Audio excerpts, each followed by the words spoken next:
আসসালামু আলাইকুম অডিয়েন্স, সবাই কেমন আছেন?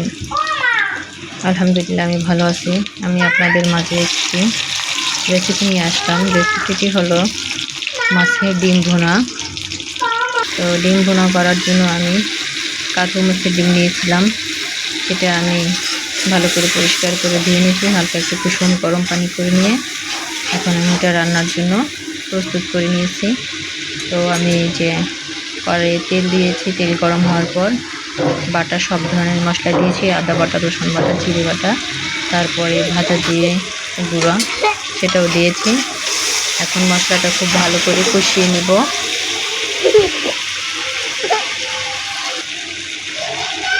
মশলাটা কষাচ্ছি। আমি মাছের ডিমের ভিতরে আলু দেব। এই যে আলু কুচি করা ছিল সেটা এখন দিয়ে দিচ্ছি। আলুটাকে ভালো করে কষিয়ে নিব। আলুটাকে কষানো হয়ে গেলে তারপরে এর ভিতরে আমি মাছের ডিম দেব। এই যে আমি আলুটাকে কষাচ্ছি। এখন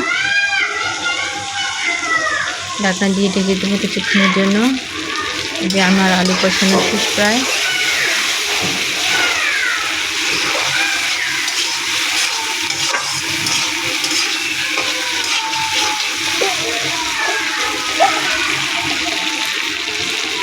এখন আমি এর ভিতরে মাছের ডিমটা ঢেলে দিয়ে দেবো। এই যে মাছের ডিমগুলো দিচ্ছি, দেখেন।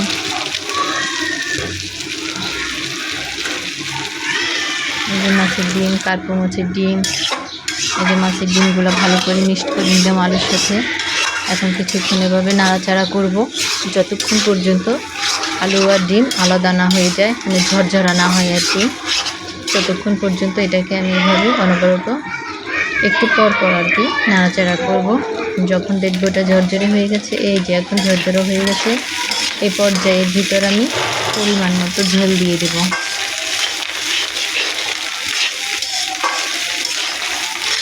আর মাছের ডিমে মশলার পরিমাণটা একটু বেশি লাগে।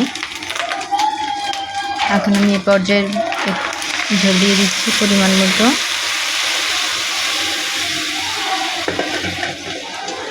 যেহেতু আলু কষানো, মাছের ডিমটাও প্রায় সিদ্ধ হওয়া, খুব বেশি একটি পানি লাগবে না।